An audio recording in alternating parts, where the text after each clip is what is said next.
তো hello friend, তোমরা সবাই কেমন আছো? তো আজকের একটা জিনিস দেখাই, চলো।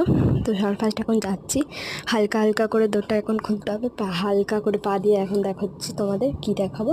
তো তালাটা খুলে এখন আস্তে আস্তে ছিটকিনিটা খুলে তো দোরটা খুলি, চলো। খোলার পরে দেখলাম যে এখানে মিনু শুয়ে আছে, আর ওপারে একটা হুড়ো বিড়াল। দেখো, যেই ফোনটা নিয়ে গেছি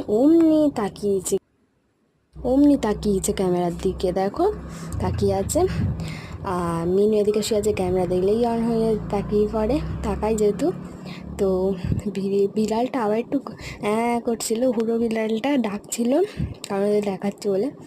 আর মিনু দেখো সমানে ভাবছি ওটা কি, বাবা আমার মুখের সামনে আমার ঘুমানোর সময় দেখাচ্ছে দিদি, দেখো একদম পুরো বাচ্চাদের মতো তাকাচ্ছে। তো তো ওইদিকে হুড়ো বিড়ালটা এরকম তাকিয়েছিল, একবার করে ডাকছিল। তো বাই বাই।